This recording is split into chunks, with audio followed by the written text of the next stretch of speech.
Well, I was watching the results come through, Lionel, and I must say that by about 1 o'clock in the morning, when the results were declared from Sunderland, which is typically the bellwether seat in that regard, or the seat that's always normally first to call an election result, I thought at that point, with the strength of the Leave vote that had come in, I thought, get ready to leave the EU. And whilst it wasn't entirely unexpected, it was still something quite a surprise in that sense. I don't see the place of the UK changing dramatically, to be honest. Geography will always trump history when it comes to trade patterns. And indeed, if one looks at said Commonwealth countries themselves, the UK joined the European community, economic community as it was back in '73.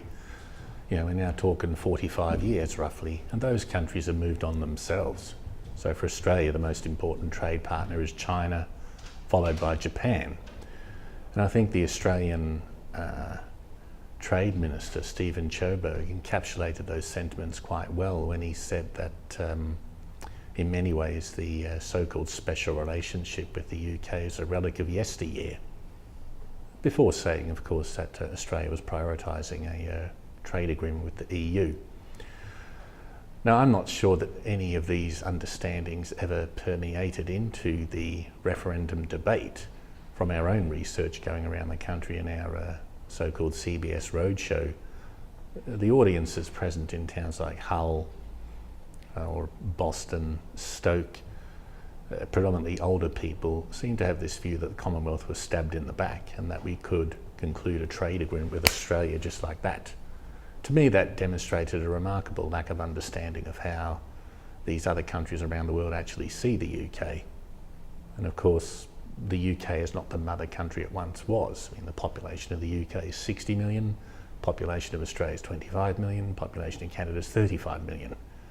These countries within, 2 or 3 decades, say, will be at least equal in size to the UK in terms of population, and in all likelihood for the rest of this century will grow at a higher rate. So that in itself says that the relationship has changed, and I'm not convinced even remotely that certainly for the demographic that voted Leave in this country that any of that is even apparent. And I think that as the actual mechanics of trying to negotiate trade agreements with these countries develops, of course should the UK leave the EU customs union, that a lot of people here may well be in for a shock. I think the Brexit vote could be seen in many ways as a protest vote. There's certainly a very strong case to be made that for those particularly in more so-called left behind communities, that the vote was an expression of dissatisfaction with the political system, with the political establishment as they saw it, and a perceived deterioration in life circumstance, for which for perhaps a good deal of those who voted Leave, immigrants were seen as an obvious target to pinpoint the blame on in that regard. And of course the areas that most strongly voted Leave in the UK, of course the West Midlands being that region, relative economic decline has been very severe over the last 2 decades, more so even than the north of England, one would say. And so it's perhaps no surprise that that vote has occurred in this fashion.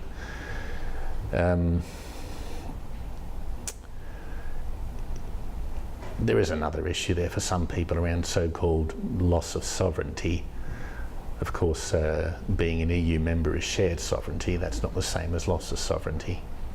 And the UK government itself, of course, admitted that it had never lost control, it just felt like it had.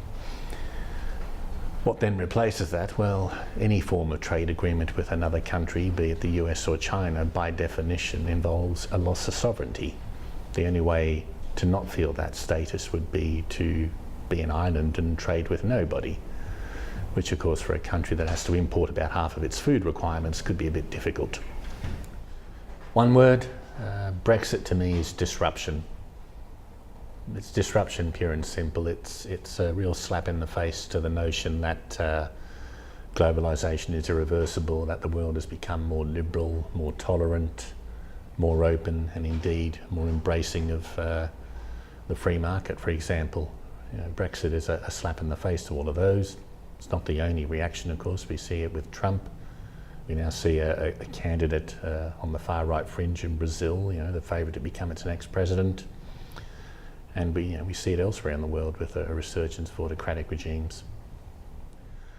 Well, I suppose without trying to sound anyway tongue-in-cheek, if it wasn't for Brexit, I wouldn't be in the job I am today. I'm director of something called the Centre for Brexit Studies. So in a professional sense, yeah, my research originally was looking around flexible, precarious forms of work, globalisation, the activities of multinationals. With Brexit, that's taken on a whole new lens, of course. So, yeah, professionally, as personally, it's difficult to say. You've got to remember, of course, that Brexit hasn't actually happened yet, and it's not yet clear what form of Brexit, if indeed any, likely that is though, we'll get.